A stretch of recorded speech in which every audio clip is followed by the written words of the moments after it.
Hello മക്കളെ, എല്ലാവർക്കും മലയാളം ക്ലാസ്സിലേക്ക് സ്വാഗതം. നമ്മൾ ഇന്ന് പരിചയപ്പെടുന്നത് കെത്തളൂവിലെ പ്രധാനപ്പെട്ട ചോദ്യങ്ങളാണ്. നിങ്ങൾക്കറിയാം, ആദിവാസി സമൂഹത്തിന്റെ വിവിധ ബിംബങ്ങൾ അവതരിപ്പിക്കുന്ന ഒരു കവിതയായിരുന്നു കെത്തളു എന്ന് പറയുന്നത് അല്ലെ. സുകുമാരൻ ചാലികത എന്ന് പറഞ്ഞ കവി എഴുതിയിട്ടുള്ള കെത്തളു അഥവാ ഏട്ടക്കൂരി എന്ന് പറഞ്ഞ കവിത നമ്മുടെ ആദിവാസി സമൂഹത്തിന്റെ ജീവിത രീതിയെയും അല്ലെ അവരുടെ ജീവിത സാഹചര്യങ്ങളെയും ഒക്കെ വരച്ചു കാട്ടുന്ന നല്ലൊരു കവിതയാണ്. അപ്പം കെത്തളുവിനെ സംബന്ധിച്ച് നമുക്ക് മോഡൽ എക്സാമിന് അടക്കം ചോദ്യം ചോദിച്ചത് വരികൾ വെച്ചിട്ടാണ്.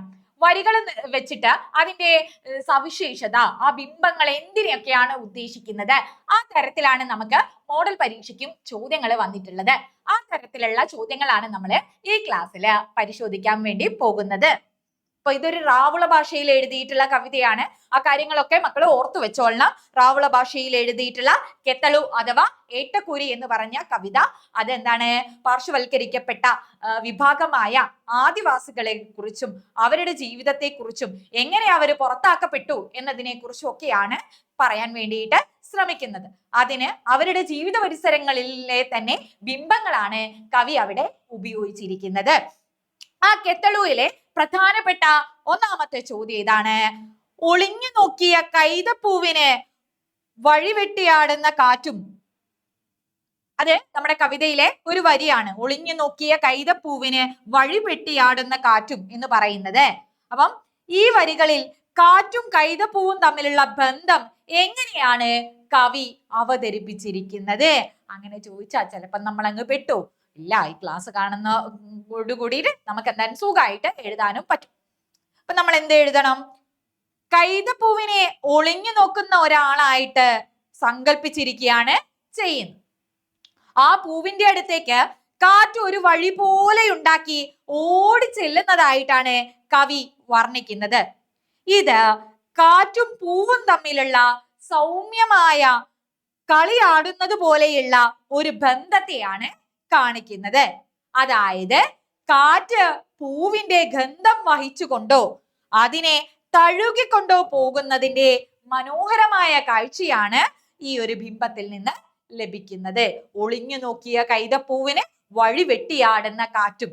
അപ്പൊ കാറ്റും എന്താണ്, ഈ പൂവിന്റെ സുഗന്ധവും കൊണ്ട് പോകുന്നതിനെ കുറിച്ചാണ് അവിടെ ഉദ്ദേശിക്കുന്നത്.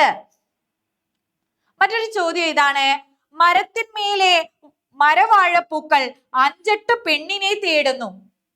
മരംകൊത്തികൾ പെൺപക്ഷികളെ തേടുന്നു, അല്ലെങ്കിൽ പൂക്കൾ പരാഗണത്തിനായി തയ്യാറെടുക്കുന്നു.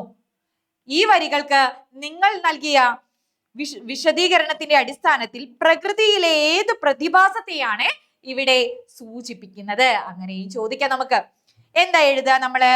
ഈ വരികളിൽ പ്രകൃതിയിലെ സ്വാഭാവികമായിട്ടുള്ള ഇണചേരലിനെയോ പ്രത്യുൽപാദന പ്രക്രിയയോ ആണ് സൂചിപ്പിക്കുന്നത്. അതായത് മരംകൊത്തികൾ ഇണയെ തേടുന്നതോ അല്ലെങ്കിൽ പൂക്കൾ പരാഗണത്തിനായിട്ട് തയ്യാറെടുക്കുന്നതോ, അങ്ങനെ 2 തരത്തിൽ ആകാം. രണ്ടായാലും ജീവന്റെ നിലനിൽപ്പിന്റെ തുടർച്ചയ്ക്ക് വേണ്ടിയുള്ള പ്രകൃതിയുടെ സ്വാഭാവികമായ പ്രക്രിയയാണ് ഈ വരികളിൽ ലളിതമായിട്ട് അവതരിപ്പിക്കുന്നത്. അപ്പൊ എന്താണ്, നിലനിന്ന് പോണെങ്കിൽ അല്ലെ, ജീവജാലങ്ങള് നിലനിന്ന് പോണെങ്കിൽ എന്താണ്, അതിന്റെ ഒരു തുടർച്ച വേണം, പ്രത്യുൽപാദനം വേണം. ആ ഒരു കാര്യമാണ് ഈ വരികളിൽ സൂചിപ്പിക്കുന്നത്. അടുത്തൊരു ചോദ്യം: ഞാൻ ഓടിച്ചാടിയ കല്ലുകളെല്ലാം അങ്ങാടി കാണുന്നു. ഈ വരികൾക്ക് നിങ്ങളുടെ വ്യാഖ്യാനം നൽകുക. അവിടെ അങ്ങാടി കാണുന്നു എന്നതുകൊണ്ട് എന്തെല്ലാം അർത്ഥമാക്കാം? ഒരു 90% എന്താണ് ചാൻസ് ആണ് ഈ ഒരു ചോദ്യം ചോദിക്കാൻ വേണ്ടിയിട്ട്. ഞാൻ ഓടിച്ചാടി കടന്ന കല്ലുകളെല്ലാം അങ്ങാടി കാണുന്നു. എന്തിനെയാണ് അത് സൂചിപ്പിക്കുന്നത്? എന്തിനെയാണ്? ഈ വരി കവിയുടെ ഭൂതകാലത്തെ കുറിച്ചുള്ള ഓർമ്മയാണ് പങ്കുവെക്കുന്നത്. കാരണം എന്താണ്, പണ്ട് കാട് എന്ന് പറയുന്നത് ഓടിച്ചാടി നടക്കാൻ പറ്റിയിട്ടുള്ള ഇടായിരുന്നു അല്ലെ.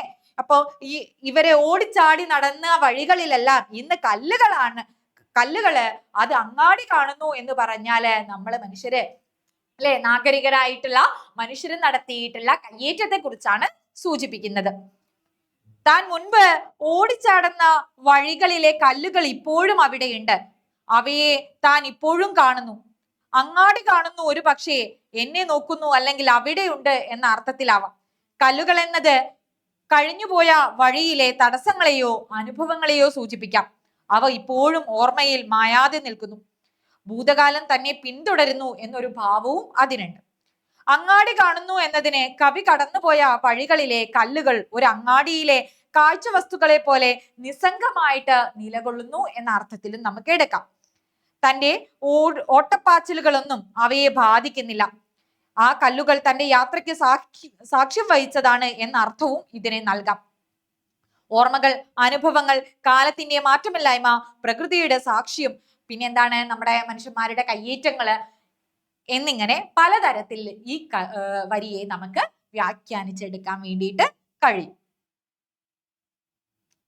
അടുത്തൊരു ചോദ്യം, 7 മലകൾ ചാടിയിട്ടും 7 പുഴകൾ കടന്നിട്ടും ഏട്ടക്കൂര് തിരിച്ചിറങ്ങി ഊത്തകാലത്തും രക്ഷയില്ല.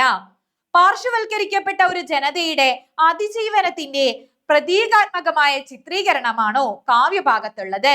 നിരീക്ഷണങ്ങള് കുറിക്കാൻ വേണ്ടിയിട്ടാണ് ചോദിക്കുന്നത്. 7 മലകൾ ചാടിയിട്ടും 7 പുഴകൾ കടന്നിട്ടും ഏട്ടക്കൂരി തിരിച്ചിറങ്ങി എന്ന് പറയുമ്പോൾ എന്താണ്? പാർശ്വവൽക്കരിക്കപ്പെട്ട ആദിവാസി വിഭാഗങ്ങളൊക്കെ എന്താണ്? അതിജീവനത്തിനായിട്ട് ശ്രമിക്കുന്നുണ്ട്. പക്ഷെ ഇപ്പോഴും എന്താണ്? അവരുടെ ഉയർച്ച എന്ന് പറയുന്ന ഒരു കാര്യം ദൂരത്ത് തന്നെയാണ് നിലനിൽക്കുന്നത്. കാരണം എന്താണ്? അവരെ തളർത്താൻ തന്നെ നമ്മുടെ സമൂഹം തയ്യാറായിട്ട് നിൽക്കുകയാണ് ചെയ്യുന്നത്, അല്ലെ? അപ്പൊ ഏട്ടക്കൂരി എന്ന സങ്കല്പം കവിതയിൽ ആദിവാസിയെ പ്രതിനിധാനം ചെയ്യുന്ന ഒരു ബിംബമാണ്. കാലാകാലങ്ങളായി മുഖ്യധാരയിലേക്ക് വരാൻ കിണഞ്ഞു പരിശ്രമിക്കുന്നവരാണ് ആദിവാസികൾ.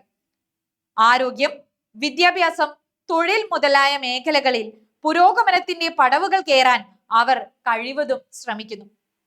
ഭക്ഷണം, വസ്ത്രം, ഭാഷ മുതലായ കാര്യത്തിൽ നാട്ടിലെ ജനങ്ങളുടേതുമായി ഒത്തുപോകാൻ ആദിവാസികൾക്ക് ആഗ്രഹമുണ്ട്.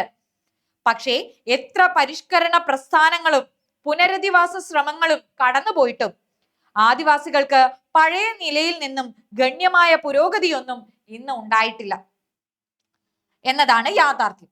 അതിജീവനത്തിനായി അതികഠിനമായി അധ്വാനിക്കുന്നവരാണ് ഇന്നത്തെ ഗോത്രവർഗക്കാർ എന്ന് പറയും.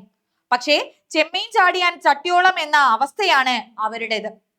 ഇത്തരമൊരു ദയനീയ അവസ്ഥയ്ക്ക് മാറ്റം വരണമെങ്കിൽ പുതിയ ക്ഷേമ പദ്ധതികൾ യാഥാർത്ഥ്യമാക്കാൻ കഴിയണം, അല്ലെ? നമ്മുടെ കേരള സർക്കാരും അല്ലെ കേന്ദ്ര സർക്കാരിലൊക്കെ എന്താണ് പാർശ്വവൽക്കരിക്കപ്പെട്ടവരെ പിന്നെ ഉയർത്തിക്കൊണ്ടുവരാനുള്ള പദ്ധതികളും അല്ലെ ഫണ്ടുകളും ഒക്കെ ഉണ്ട്. പക്ഷേ അത് കൃത്യമായിട്ട് അവരുടെ കയ്യിൽ എത്തിച്ചേരുന്നില്ല എന്നത് ഒരു യാഥാർത്ഥ്യമാണ്. അങ്ങനെയല്ല ചെയ്യേണ്ടത്, അല്ലെ? ക്ഷേമ പദ്ധതികൾ കൊണ്ട് ഇവരെയൊക്കെ എന്താണ് ഉയർത്തിയെടുക്കണം എന്നുള്ള ഒരു കാര്യമാണ് ഇവിടെയും ഉദ്ദേശിക്കുന്നത്.